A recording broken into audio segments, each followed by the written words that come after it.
జై శ్రీరామ్. ఈరోజు కార్తీక మాసంలో కార్తీక పురాణము 22వ రోజు పారాయణం గురించి విందాం. నారద ఉవాచ. ఓ పృథురాజా, రాహు చెప్పిన విషయాలన్నీ వినగానే క్రోధోద్రిక్తుడైన జలంధరుడు శివుని మీద రణభేరి వేయించాడు. కోట్లాది సేనలతో కైలాసం వైపుకు దండు కదిలాడు. ఆ సందర్భంగా జలంధరునికి అగ్రభాగాన ఉన్న శుక్రుడు రాహు చేత చూడబడ్డాడు.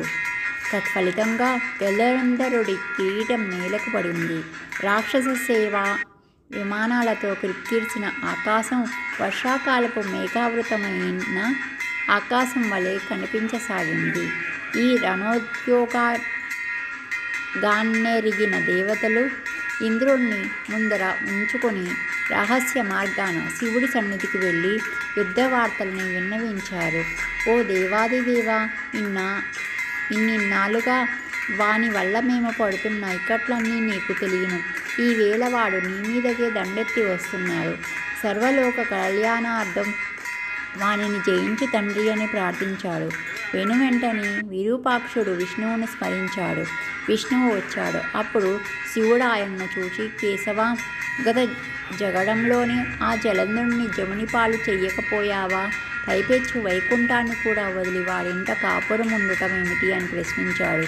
అందుకు జవాబుగా విష్ణువు, పరమేశ్వర, ఆ జలంధరుడు నీ అంశ వలన పుట్టడం చేత, లక్ష్మీకి సోదరుడు కావడం చేత యుద్ధంలో నా చేత వధింపబడలేదు. కాబట్టి నువ్వే వాణిని జయించు అని చెప్పాడు. అందుమీదట శివుడు, ఓ దేవతల్లారా, వాడు మహాపరాక్రమవంతుడు. ఈ అస్త్రాల వల్ల కానీ నా చేత కానీ మరణించేవాడు కాదు. కాబట్టి మీరందరూ కూడా ఈ అస్త్రశాస్త్రాలలో మీ తేజస్సు సైతం ప్రకాశింపచేయాలి అని ఆజ్ఞాపించటంతో విష్ణావాది దేవతలందరూ తమ తమ తేజస్సులను బయల్పరిచాడు. గుట్టగా ఏర్పడిన ఆ తేజస్సులో శివుడు తన తేజాన్ని కలిపి మహోత్తమము, భీషణజ్వాలాస్యము, వేగసంపన్నము, అత్యంత భయంకరమైన సుదర్శనమనే చక్రాన్ని వినిర్మించాడు. అప్పటికే 1,000,000 ఏనుగులు, 1,000,000 గుర్రాలు, 1,000,000 కల్పలగముతో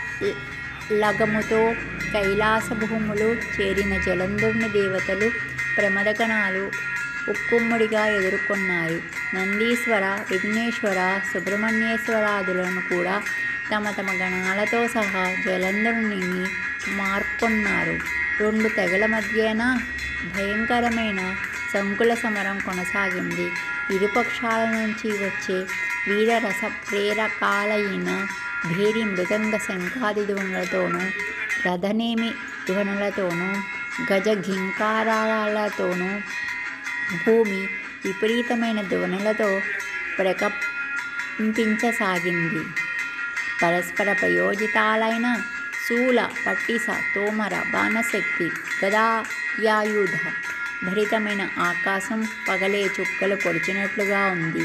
యుద్ధభూమిలో నేలకొల్లిన రథగజాదుల కళేబరాలు, రెక్కలు తెగిన పర్వతాలు గుట్టలు పడినట్లుగా ఉన్నాయి.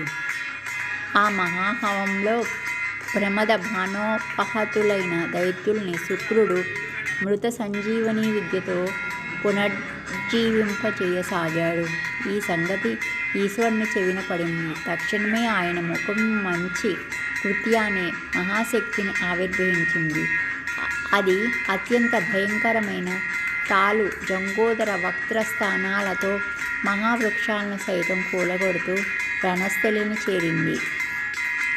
సా యుద్ధభూమి మాసద్య భక్షయంతి మహాసురాన్ భార్గవం స్వభగే ధృత్వా జగా మంతర్హితా నభః. రావడమే పేరు మోసిన రాక్షసులందరినో తినేసింది. ఆ ఊపు శుక్రుణ్ణి సమీపించి అతనిని తన యోనిలో చేర్చుకుని అంతర్ధానమైపోయింది.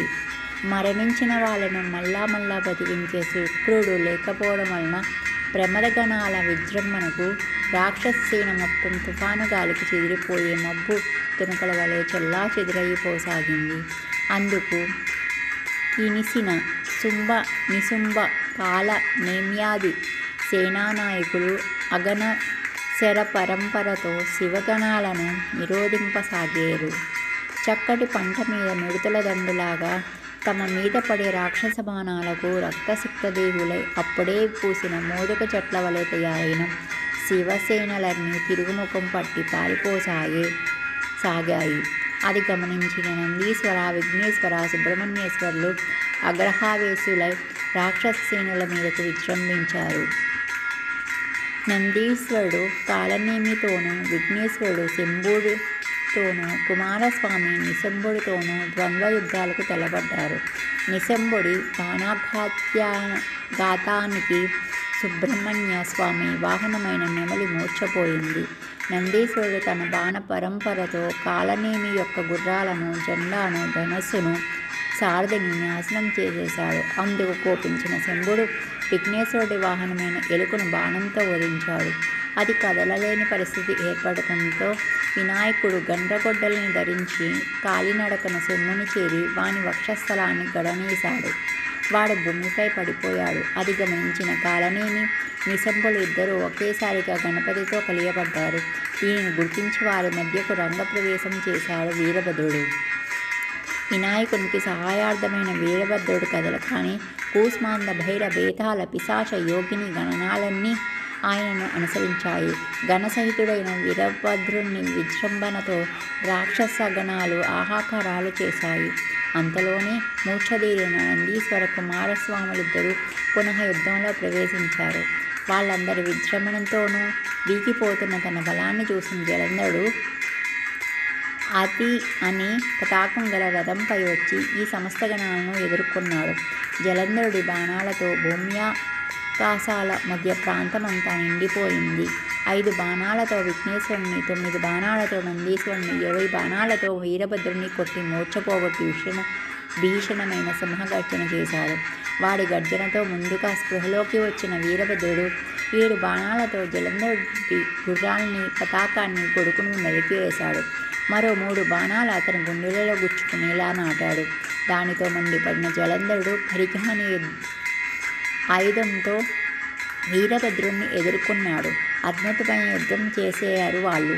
అనంతరం జలంధరుడు వీరభద్రుడి తలపై పరిఘను ప్రయోగించడంతో వీరభద్రుడు స్పృహ తప్పి పడిపోయాడు. చివరికి దేవతల ప్రార్థనల మీద శివుడు జలంధరుడితో యుద్ధానికి ఉపక్రమించాడు. అతడిని యుద్ధంలో జయించడం శివుని శక్యం కాలేదు. జలంధరుడు హతుడు కాకపోవడానికి అతని భార్య బృంద పాతివ్రత్యం కారణమని విష్ణుమూర్తి గ్రహించాడు. ఆమె ముందు విష్ణుమాయను ప్రయోగించడానికి బయలుదేరాడు. అక్కడ బృంద ఒక మునీశ్వరుని వద్దకు వెళ్ళి తన భర్త యోగక్షేమాల గురించి అడిగింది. ఇంతటితో కార్తీక మహాపురాణం 22వ రోజు పారాయణము సమాప్తం. విన్నారు కదండి, కార్తీక పురాణము 22వ రోజు పారాయణము. ఈ వీడియో కనుక మీకు నచ్చినట్లయితే లైక్ చేయండి, షేర్ చేయండి, సబ్స్క్రైబ్ చేయండి. పక్కనే ఉన్న బెల్ బటన్ ప్రెస్ చేయడం వల్ల నేను పెట్టే ప్రతి వీడియో మీకు నోటిఫికేషన్ రూపంలో అందుతుంది. ఏమైనా డౌట్స్ ఉంటే కామెంట్ రూపంలో పెట్టండి. జై హింద్, జై భారత్, జై శ్రీరామ్.